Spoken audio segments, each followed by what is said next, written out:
ওনার নামে গতকালকে আমাদের কাছে একজন উৎপল চক্রবর্তী নামের ভদ্রলোকের থেকে কমপ্লেন্ট আসে যে উনি এই মিস্টার দয়াল হরি দেবনাথ উনি ফেসবুকে ওনার ফেসবুক অ্যাকাউন্ট থেকে এই কমপ্লেনেন্টের এগেনস্টে খুব ডিফেমেটরি মিলিশিয়াস কন্টেন্ট আপলোড করছেন, ইনাকে ধমকি দিচ্ছেন, প্লাস ইনাকে ডিফেম করার চেষ্টা করে বা ডিফেম করার থ্রুতে ওনার কাছে মানি এক্সটর্ট করছেন। তো ওনাকে এত প্রেশার দেওয়া হয়েছে, যেটা অ্যালিগেশন আছে এফআইআর যে ওনাকে প্রেশার দেওয়া হচ্ছে, আর প্রেশারের থ্রুতে উনি ওনাকে বাধ্য হয়ে 50,000 রুপিস ট্রানজাক্ট করেছেন। আজকে আমরা ব্যাংক ট্রানজাকশন চেক করেছি এসবিআই থেকে, আমরা যে কমপ্লেনেন্ট আছে মিস্টার চক্রবর্তী ওনার আমরা ব্যাংক অ্যাকাউন্ট ডিটেলসটা নিয়েছি। এখানে দেখা গেছে একটা পার্টিকুলার ডেটে 50,000 ট্রানজাকশন আছে অ্যাজ ক্লেম।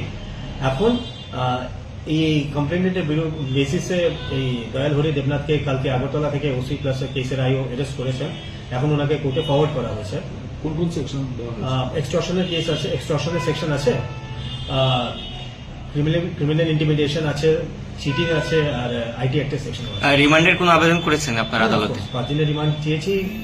কি ওদের যে ব্যাংক ট্রানজাকশন, ব্যাংক অ্যাকাউন্টের ডিটেলস তো আমাদের লাগবে, কারণ কি এক্সটর্শনের কেস, প্লাস ওর ফেসবুক অ্যাকাউন্টের ব্যাপারও আছে। তো এটা একটু থরলি ইনভেস্টিগেট করার জন্য আমরা ল্যান্ডেড কোর্টকে 5 দিনের রিমান্ডে দিয়েছি।